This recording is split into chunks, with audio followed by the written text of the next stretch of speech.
Does the government work for us or do we work for the government? Can the federal government take credit for saving us from a plot of its own creation? Tonight, has the federal government kept us safe, or does it just want us to think that it has kept us safe? Since the tragedy of 9/11, numerous crazies and low-level copycats have engaged in criminal behavior which they hoped would result in the deaths of innocent Americans and somehow advance their cause of jihad. If you ask the leadership of the FBI, most of whose field agents are tireless, dedicated, Constitution-supporting professionals, it will tell you that the FBI, has foiled about 17 plots to kill Americans during the past 10 years.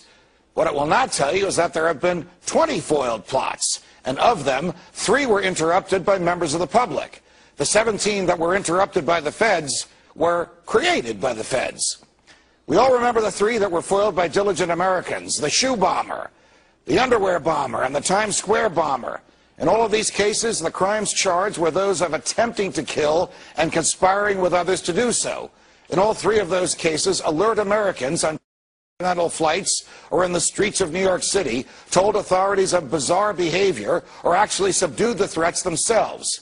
There was no foiling by the FBI. The plotters were, thankfully, bumbling fools who had poorly planned their criminal behavior and who ended up harming no one. All 3 are serving life terms. But the more curious cases are the remaining 17 for which the federal government has taken credit. They all have a common and reprehensible thread. They were planned, plotted, controlled, and carried out by the federal government itself.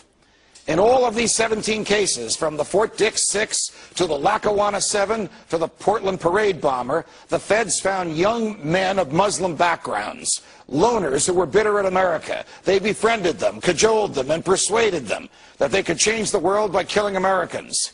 In all these cases, agents worked undercover and portrayed themselves to the targets as Arabs of like un-American mind. In some cases, the federal agents used third parties to act as middlemen.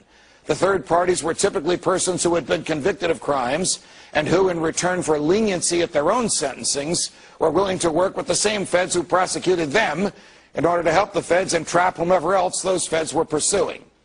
Thus, in all 17 of these cases, because of the command and control of federal agents, no one was ever in danger, no one was harmed, no bomb went off, and no property was damaged. But in all those cases, the losers whom the feds targeted each believed that they were interacting with real plotters who would bring them cash and bombs. As we know, sometimes the cash arrived, but the bombs never did. The defendants were essentially charged and convicted for playing a game with federal agents. The most recent of those government-generated plots was revealed yesterday. It has a new twist because it allegedly involves agents of the intelligence apparatus of the government of Iran.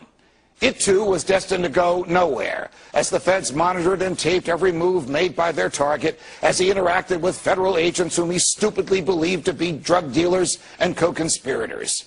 Today, the feds themselves revealed that high officials of Iran's government knew nothing of this.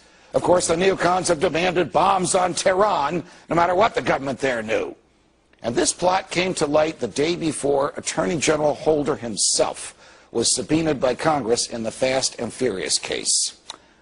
You get the picture. Are any of these plots criminal? Can the government just pick and choose whom to seduce and then lower the boom at the right time and arrest its would-be Confederates? Is this a proper and efficient use of law enforcement resources?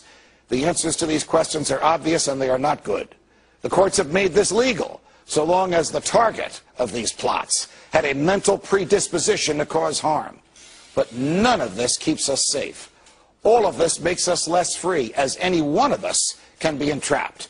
And we are fools if we praise the government for exposing a plot of its own creation and saving us from a danger that never existed. Can the government break the law in order to enforce it? Well, when it does, it becomes a law unto itself, and the rule of law dies as the feds decide whom to target and whom to trap. Think about it.